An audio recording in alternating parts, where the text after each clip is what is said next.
Greetings, Ventures. This is Lorne, your guild advisor, and welcome back to Monsterphilia. It's been over a year since I first made that original Monsterphilia guide, covering the harder fights up to Gate 8, and we finally got a new gate with Gate 9, giving us 4 more battles and a big opportunity to load up on Iris before the 2nd anniversary. So here I am with a general guide on how to tackle the battles in Gate 9. If you're watching this video, I assume that you cleared all of Gate 8, so you already have a good idea of what to expect with Monsterphilia and how the battles work and how you were scored. As usual with these higher level gates, one of the bonus clear conditions requires you to complete the battle with just 4 characters, meaning no backline units to come in after death.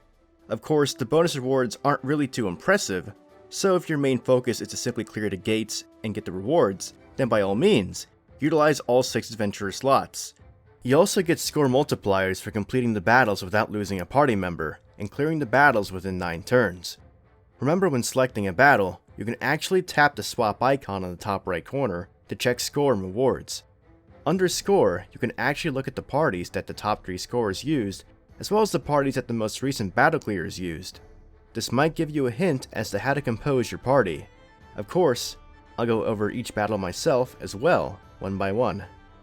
Before we dive into the gates, remember that you should always be taking care of your weapons and armor, and making sure to fully upgrade them to maximize your damage output and defenses. You'll definitely need them for these fights, and obviously, the higher limit breaks on your units, the stronger and more durable they will be due to higher stats. I will now go over a lot of useful adventures and assists that you should be keeping in mind when it comes to building a team for these Monsterphilia battles. To decrease damage, you can use units that can debuff the strength and magic of multiple enemies, like Roaring Gale Ryu and Gale Disguise Ryu, or Brave Fighter Anya and Medicinal Archer Naza for strictly magic damage, or Casino Lady Shakti and Holly Wreath Chloe for strictly physical damage. Chloe and Shakti both have skills that could increase your physical resistance, making them good units to bring in any encounters where you'll be facing physical damage. It's the same case for Anya and Naza, who could increase your magic resistance. Blustering Beauty Tiona is a great versatile defensive unit because she can increase both physical and magic resistance, as well as endurance. Plus, she has a development ability which increases the duration of buffs on your party by 1 turn, meaning it's possible that you may never need to refresh your buffs on your team if Tiona ends up countering every turn. There are quite a few helpful defensive assist characters you can use as well. You have your strength debuffing assist, such as Onsen Hestia and Seaside Goddess Hestia, and then there's Armin from the Attack on Titan collaboration. Though he has a lower debuff, it does come with extra guard rate. You could also use physical resistance assist, such as Artless Hephaestus, Valorous Elf Aina, or Filmic Goddess Hestia from the Kino's Journey collaboration. In cases of magic, Onsen Mikoto and Summer Mischief Seer will decrease enemy magic, and Banquet Dress Loki will increase your magic resistance. Queen of Beauty Freya will help you in fights with highly prevalent AoE type damage, as well as boost your magic if you're using a magic team. There are also some assists that can give you HP regen to recover a bit of HP at the end of the turn. This can help if you're not healing enough. These assists include White Healer Amid, Bunny Goddess Hestia, Kanoichi Goddess Hestia, who also increases strength, Kotri from the Day to Live event, and Halloween Reveria, who can also reduce enemy thunder resistance. For healers, there are a couple of good general options. One strong healer is Winter Cream Lily, a time-limited healer from the 2018 Christmas event. Her heal has a low base power, but it also includes a good HP regen effect that persists for 2 turns, recovering her HP at the end of the turn. One other healer that will fare well is Almighty Fighter Osvi, and she'll also increase the rates of your counters, allowing you to gain additional hits on your enemies. Osvi also has a skill that will reduce the damage of AoE attacks, which will be incredibly helpful in fights where you'll be facing lots of AoE damage. Now, let's go over assists that will help boost your damage output. For physical based teams, you can use Innocent Goddess Artemis or Part-Time Hestia for an increase in strength. Assists such as Clumsy Detective Anya or Black Rose Hephaestus will decrease enemy physical resistance. On the magic side, there's Wedding Wish Hestia, Bacon Queen Freya, and Crunchyroll Hime for buffing your magic, and Golden Wheat Demeter and Bigwood Attire Hermes for debuffing enemy magic resistance. If you don't have access to those magic or physical resistance debuffing assist, Day for Exploring Hestia covers both, but at a lesser amount. She was given out for free during Golden Week. Single target based damage teams will benefit from Moonlight Reunion Hestia, while AoE damage based teams will benefit from Sacred Fire Hestia. There are also different assists that will help based on the type of elemental damage your team is focusing on. Water and Dark will benefit from Pure Bright Seer, Light and Earth with Handmaid Elf Aina, Ranger Goddess Hestia helps Fire and Wind while also benefiting magic. Pajama Goddess Hestia and Halloween Reveria will help Thunder teams, but as most Monsterphilia monsters are immune to ailments, Reveria will help more due to her additional HP regen effect. The way you build your teams will heavily depend on the units you have available and what the current battle requires. I'll give some tips on what to look for in your party in these 4 battles. Now then, let's start with Gate 9, Battle 1. In this fight, you will face off against 3 Flame Geckos, all with 273k HP. They don't resist physical or magic, but they do resist fire, earth, thunder, light, and dark elements by 50%. They resist wind by 100%, and are weak against water element with a negative 30% resistance. They are immune to all ailments, so don't plan on using them here. When they counter, the geckos will use a physical single target attack called Charge. For the most part, they will use Flame Tongue, a party-wide fire physical attack that applies a 40% fire resistance debuff as well as a 40% heal rate debuff. To reduce the overall damage you'll be taking, there are many precautions you can take. First of all, because they're doing fire-based damage, Flame Coats with fire resistance will help quite a bit. Breastplates with guard rates will also work, as guarding attacks will have the damage. As I mentioned previously, you can reduce physical damage output of these monsters with characters like these. There are 2 main approaches to this fight. You can either use AoE attacks to try to kill the geckos at around the same time if your strongest characters use AoE attacks. But that also means you'll be getting hit by all 3 geckos the entire match, prone to an unwelcome critical hit or penetration, ruining your day from any one of the 3 geckos, or multiple ones at the same time. The safer bet is to try and use your strongest single target units.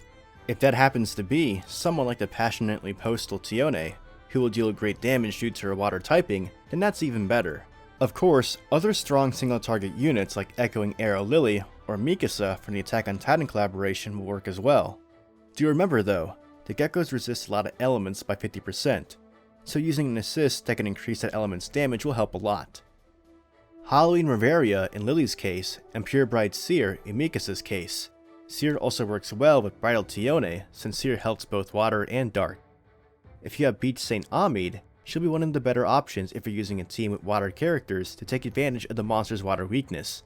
Amid can increase the amount of water damage you deal with your Clear Water Potion, along with giving you a nice bit of HP regen for 3 turns. And of course, she heals your units regularly with her Cure Stream Potion.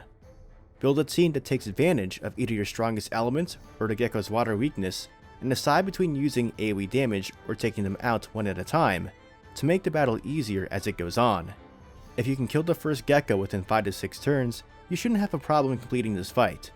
Remember, if you're stumped on team building, you can look at the teams the top scoring players and the last 3 clears use for inspiration. Now, onto Gate 9, Battle 2. This is actually the battle we got hints for in a previous Japanese livestream. It consists of one Orc Lord with 277k HP, with no resistances or weaknesses across the board. He is immune to all ailments besides having a high susceptibility to taunt, which will be very important in this battle.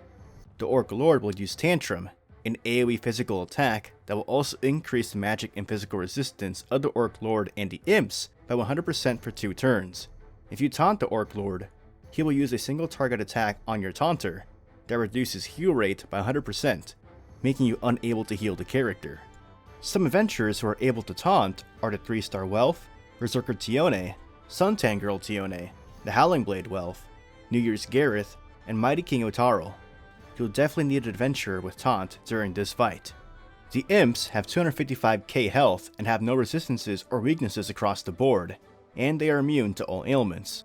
They will use a light magic AoE attack called Psycho Blast on you each turn. It will also apply a 70% heal rate debuff, making your healing much weaker.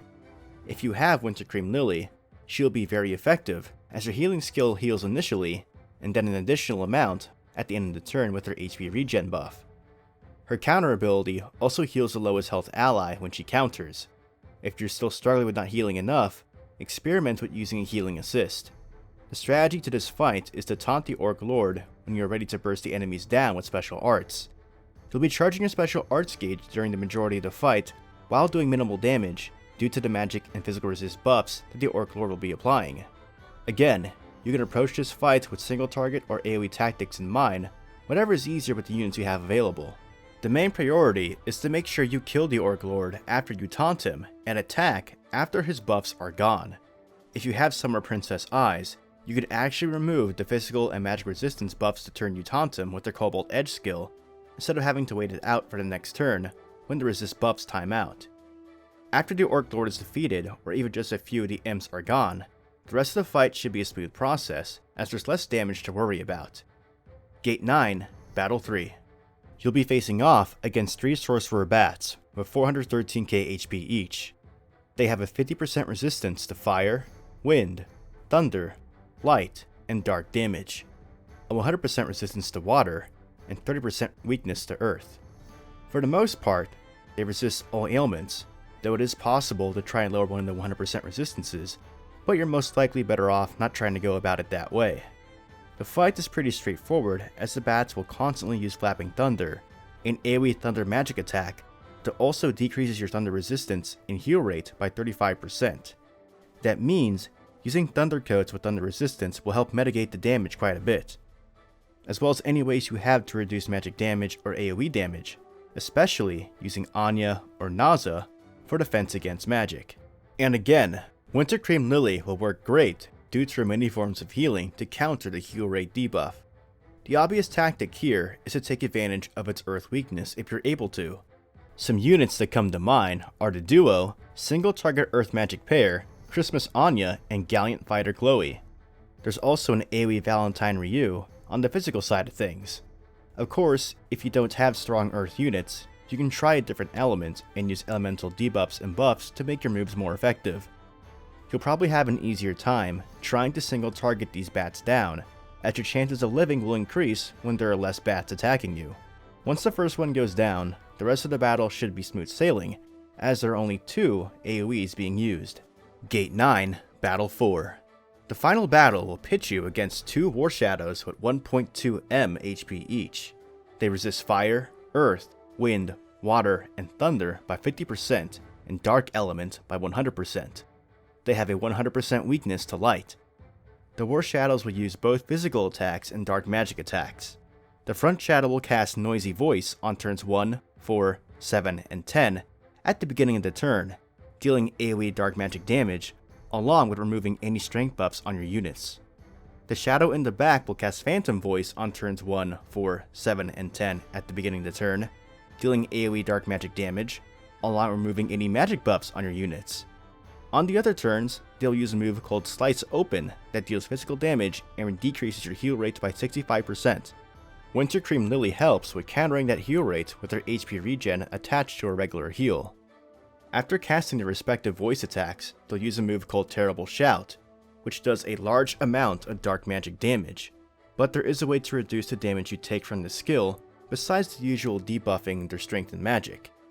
Terrible Shout is a special move that will decrease in damage for every strength and magic buff you have active on your party, bringing units like Adventurer Artemis and Fushikaden Chikasa, who can buff strength, and Wintercream Lily, Holy White Royal Reveria, and Gale Ryu, who can buff magic, will be a big help in keeping you alive during the fight. Also, if you have her, the free grindable units from the Elven Rondo event, Elegant Elf Lafia, has a heal and magic buff in the same skill, which is quite useful because you don't have to skip a turn of healing just to apply the magic buff.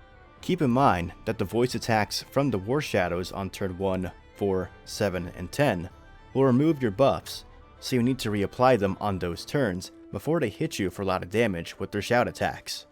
Another precaution you can take is to equip Dark Coats with Dark Resistance to help fend off the damage from the terrible shout attacks, as they are by far the highest damaging moves. Naturally, you'll want to use light-based damage against them. Use units like Valentine Eyes, Origami from the Data Live collaboration, and New Year's Tione if you're using a single target focus, or, for AoE, characters like Toka from the Data Live collab, and of course Artemis, who is a light unit that can also buff your strength. And do remember that Roaring Gale Ryu is a light unit that can debuff both enemy strength and magic, lowering the damage of all their moves. Oriental Attire Finn is a good budget option if you don't have Ryu, as he is also a light unit, though has smaller debuffs. Again, you could use either the AoE approach or single target approach based on the strength of your current light units. Focusing one down, however, will make the encounter that much easier when that first one dies. And remember, the light units generally have innate dark resistance, make them incredibly attractive for this fight. Depending on the units you have available, pick your method of attack and get that last 200 Iris. And that concludes my guide for Gate 9. Hopefully the information in this video is enough to propel you past all 4 battles and pocket a good amount of Iris. Remember that the limit breaks on your units are very important, as well as maximizing your equipment. Keep the units I reviewed in the beginning of the video in mind while making your teams. Making sure to have someone who can debuff magic and strength is very important, as well as having a character who has strong healing capabilities like Wintercream Lily. If you don't have her, you may need to resort to using an assist with HP regen. Good luck on Monsterphilia, and hopefully Gate 10 doesn't take another whole year. If you'd like to see more danmachi content, give this video a like and subscribe to my channel. To stay updated with what I'm doing, follow me on Twitter and join my Discord. And as always, continue enjoying your time venturing in Aurario and the dungeon. This is Lorne, your guild advisor, signing out.